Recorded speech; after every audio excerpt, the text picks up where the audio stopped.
Okay, so let's take the antiderivative of this one. So you have your 8 right there. Remember, your antiderivative says you add 1 to the power. So you would take 9 plus 1, so that would be 10. And 9 plus 1 is 10. That's also your denominator. Okay, move to the next one. You have your minus 3 out in front. Add 1 to this power, you'd get 7. Divide by 7. Move to the next one. 12. When you get ready to do this antiderivative, you add 1. 3 plus 1 is 4. Divide by 4. Please do not forget to put the plus c on the back. So when you simplify this one down, you reduce this fraction here, and you get 4x to the 4th over 5. Now, let me try that again. 4x to the 10th over 5. Minus 3x to the 7th over 7. Plus 3x to the 4th plus c. And this is your general antiderivative for this expression.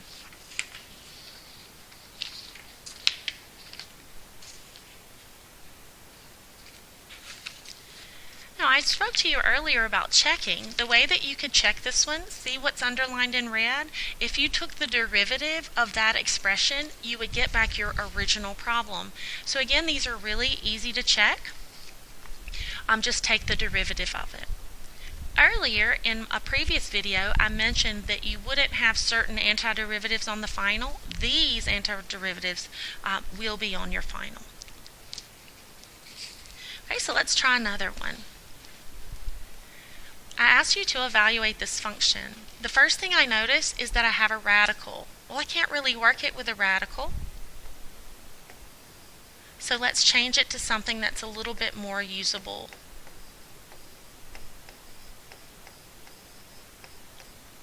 Okay, so now I have an exponent that I can use.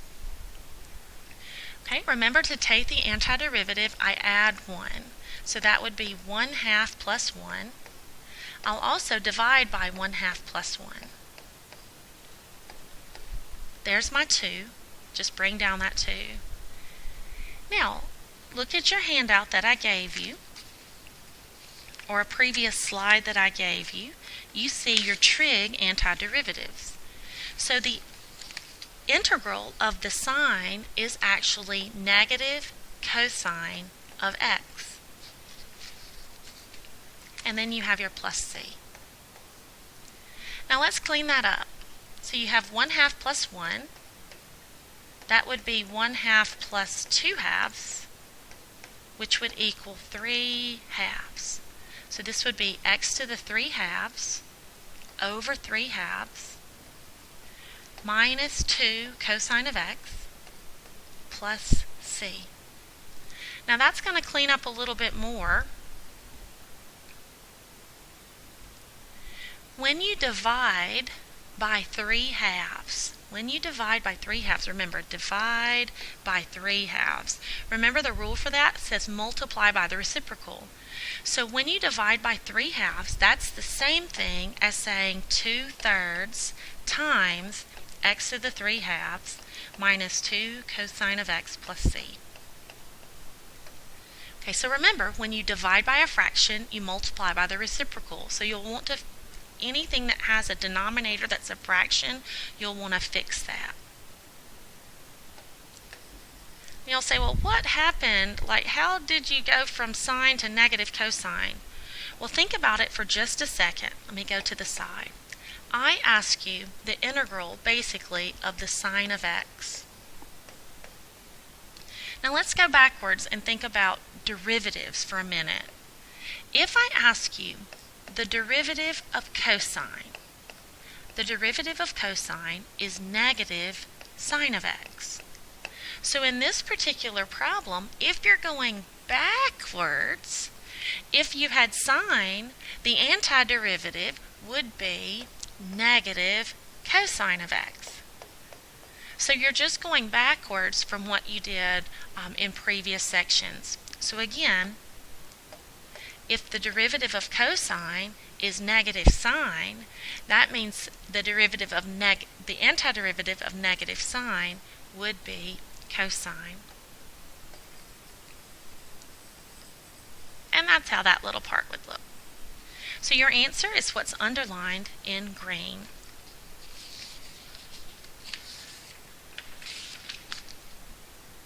Okay, let's try another one. So in this one I have a t squared. Now one of the things I didn't mention is it has a dt or a dx on the back, dt, dx, d theta, whatever it is. That dt is part of the integration. It means that you are integrating with respect to t. So every integral that I give you will have a d something here in the back. This one says I'm integrating with respect to t. Okay, so using my power rule, this is going to be 2 to the third over 3 minus. If you look at your note sheet, it says the antiderivative of cosine would be sine. Put a C on the back. Okay, so that's how that one would look.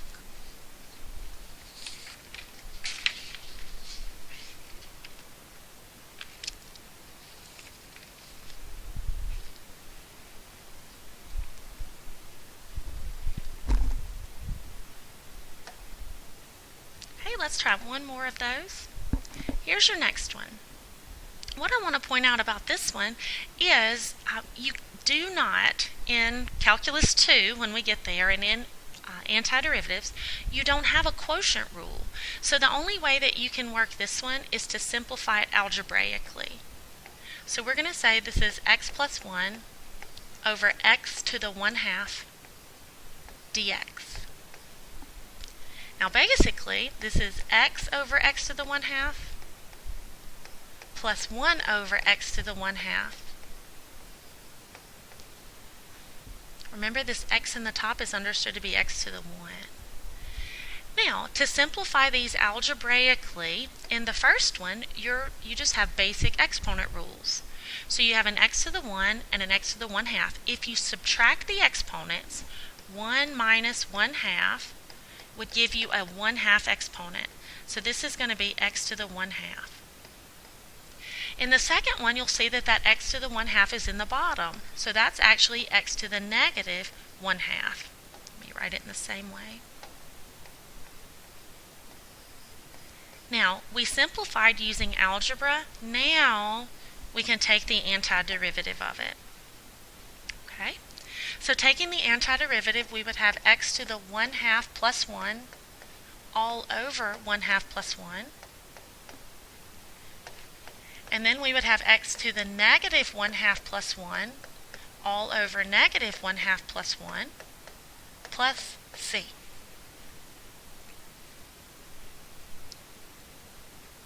Okay, we can go to the side and do our fractions if needed. We have 1/2 plus 1. So that's 1/2 plus 2/2, which would be 3/2. So this would be x to the 3/2 over 3/2. Okay, my second one over there is negative 1/2 plus 1. Well, 1 minus 1/2 is just 1/2. So this would be x to the 1/2 over 1/2. Now let's clean it up. Remember, when you're dividing by a fraction, you can flip it and multiply by the reciprocal. So I have x to the 3/2.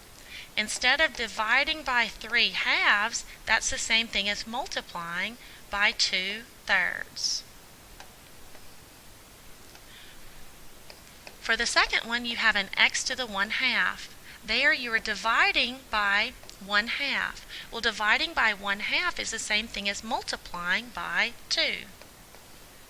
And that is your answer.